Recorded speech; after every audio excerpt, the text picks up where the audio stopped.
Hi everybody, so today's video is going to be how to get your kids to listen without yelling. And if you're new around here, then hi, my name is Claire and I am a mum of 2 children. So I have a 4-year-old daughter and I have a 1-year-old son. And so they are definitely at challenging ages. Both of them can be sometimes a challenge to get them to listen. And by all means, I am not perfect, but I just wanted to share with you today that my tips and tricks and just some general advice on how I do get my children to listen without yelling.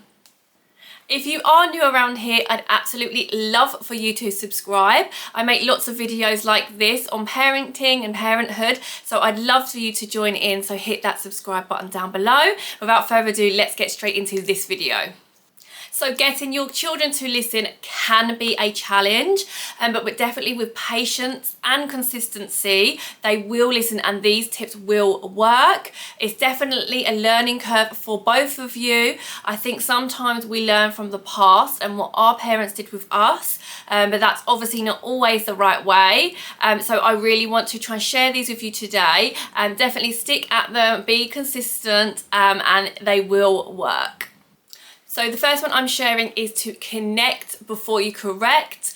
And by that, I mean, like, get down on the personal level with your child. So get down to their level, make eye contact with them, like give them a cuddle. Connecting and that physical touch really does make a difference and make your child listen. Really understand them, understand what the issue was, what the problem was, have that communication with them, and to really figure out what they wanted to say. Physical and emotional connection can really make a child be heard, and that is so important when obviously wanting your children to listen to you, is that they want to feel listened to as well. Use positive language and requests, and by this I mean frame wordings and sentences for what you want your child to do as opposed not to do. For example, don't say don't yell, maybe say can we please use our indoor voices. This way you're not pointing out what's wrong with what they're doing, but what you would like them to do. Offering choices can be a great one to engage with your child. Offering choices makes them feel like they are in control of the situation, but of course it can be 2 outcomes that you want anyway. For example, it could be, do you want to put your toys away now or do you want to put them away in 10 minutes? Obviously both of these outcomes are good for you anyway. The toys will be tidied and they will be put away, but it is offering your child that choice. Be clear and concise. So deliver your instruction in an age-appropriate way. Be really simple. Sometimes the simple instructions are the best. You don't want to complicate things with long-winded, involved sort of explanations of what you want your child to do. So just really be precise and to the point of what you're asking your child to do. By doing it this way, you're not going to confuse your child, and also you're going to get them to comply really quicker because they understand what you're asking them to do. Establish consistent routines. Now, my children and me, we love routines. I think children like to know what's coming up next, and if you set a consistent routine, they will get used to this very quickly and understand what is next. So really have a consistent routine for sort of bedtime, chores, whatever it might be, homework. Really get that into your daily routine and they will more likely comply with that because they are used to that routine. When your child knows what's coming next, they are more likely to cooperate with that and then again, obviously listen to you. Practice active listening. So obviously children learn absolutely everything from us, and if they see you actively listening to them, then they are more likely to do that as well when you are talking. So really get down to their level and show that you are listening to them when they are talking and really understand their emotions. Reflect back when they have spoken to you so that they can understand that you are listening and have taken in everything that they said. That really validates their feelings, and then that respect will come for both ways as well when you are asking them to do something. Use visual aids, so you can get some really great templates online, and this could be things like brush your teeth, make your bed, get dressed, just really simple visual aids for your children to understand and do by themselves, and then obviously they can tick those off their lists or cover them up once they are done. Again, this sort of leads into routine, but this is a really great way visually for your child to understand what is expected of them. This way it really makes it easy for your child to follow along and do these tasks independently without you obviously having to keep asking them to do something by themselves, but they can do it because they have a visual aid to do that on their own. Set clear boundaries. So kids really do need boundaries set. Communicate these regularly so that the children know not to break these, and the consequences obviously if they do.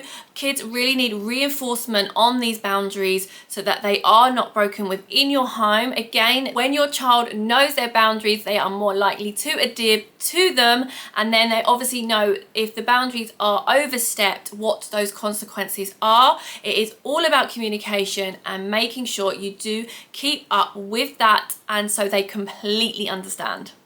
Praise positive behavior. So this could be something like a reward chart or something out, maybe a special day out or something together. If they've been particularly good over a few weeks or a month, it could be sort of a reward like a toy. But do not forget, I sometimes think it's really easy to forget to praise them when they've done something good, rather than just telling them off for if they've done something bad. So they really do need that praise as well, and I really think that can be an effective way to get them to listen. I know my kids absolutely love praise, especially my older one. She just absolutely loves to be told when she's done something right. So yeah, definitely remember to praise them when they have done something correct. Teach problem solving skills, so encouraging your children to resolve conflicts and challenges on their own really teaches them independence and confidence. And so this is really important, I think, as well with young children, and to develop their confidence as they get older. If they're able to do this, then I think they're able to take steps on their own and therefore listen to instructions as well. So this is a really great one to get in your child to listen, and also as they grow to be that confident individual. So stay calm and model desired behaviors. As I said previously, they learn absolutely everything from us. So if you model that behavior that you would like to see back, then they're going to treat you with that respect as well. So really show them the way to behave. So say nice and calm in obviously a pressured environment. If things are about to get a little bit off the hand, just really make sure to keep your cool, and then obviously they will learn this and then obviously come back to you. It is all about a learning curve. This is not something that's going to happen overnight, so you know, keep at it and make sure that you keep your cool in a situation. By remaining calm, respectful, and using a really positive tone to your voice, you are really going to get your child to listen and communicate calmly back to you what they want. Be mindful for timings. Timing is everything really, isn't it? But if your child is tired, hungry, sleepy, whatever it might be, they're not going to listen, or it's definitely going to be more challenging. So if you are going to ask them to do something like tidy up toys or whatever it might be, just be respectful of timings as well. So you might want to maybe do this after dinner than before if they're going to tidy their toys, because maybe they're just really hungry. So yeah, just be respectful of timings and just think about when you're going to maybe communicate that with them. Practice patience and persistence is my last one I want to share with you today. It's not going to be an overnight thing between both of you. This is an absolute learning curve. So really keep at it, keep practicing that really calm parenting style, and hopefully you will see results come back like that from your child as well. Be patient with yourself and your child as you both learn these new methods, and results will come. By fostering these tips that I've shared with you today, I really hope that you can get your child to work with you, to listen without yelling. It certainly is possible, but it is definitely a learning curve for absolutely both of you. It's just not a one-way street. You'll both be learning how to do these, and it will take time. Be persistent and you will get there.